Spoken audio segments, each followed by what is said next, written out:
อ้าวสบายดีพ่อแม่พี่น้องเนาะขับทุ่มลงพระบางมื้อนี้นะพระเฒ่าเพิ่นสิซอยฟังนะ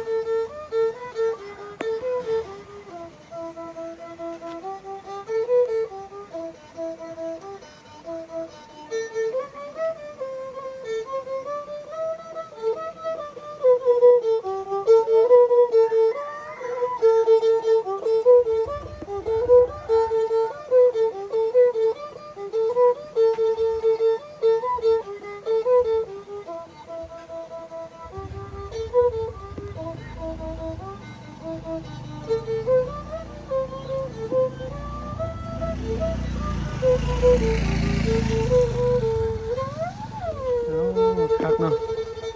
ก่อน นี่น้องเศร้าเอ้ยเอามาตินเซนี่ พระเฒ่าลิ้นเป็นจักเพลง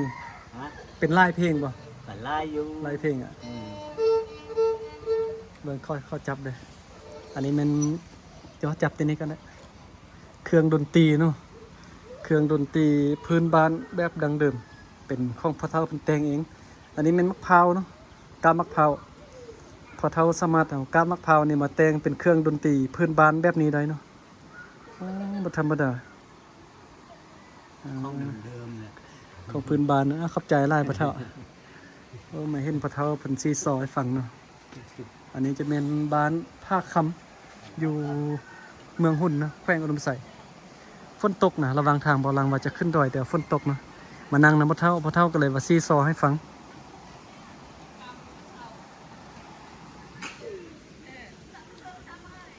โอเคนะก็ประมาณนี้มื้อนี้นะระหว่างทางก็มานั่งเล่นนำพระเฒ่านะพระเฒ่าก็ซีซอให้ฟังอันนี้เป็นฮานพระเฒ่าเนาะพระเฒ่าก็จะแต่งเป็นฝักพาแบบนี้เนาะเอาไว้ใส่มีวีแล้วก็ พอซ่านเองแหละ มีกุ๊บพระเฒ่าสั้นเองมันเอานี้เนาะ แมน อืม อันนี้ก็พัดลมอันนี้เป็นพัดลม ธรรมดาเนอะ เป็นพัดลมขึ้นเมือง อันนี้ก็วีเข้า วิเขา วีเข้าอันนี้เนาะจักมือพระเฒ่าแต่งแล้วเนี่ย เอ๊ะมันมือเดียว มือเดียวกันแล้วเนาะเอาเก่งนะพระเฒ่านี่อันนี้ก็ฝักผ้าอันนี้ก็วีอันนี้ก็กุ๊บเนาะ แมนปุ๊บ เอาธรรมดาได้ โอเคนะครับประมาณนี้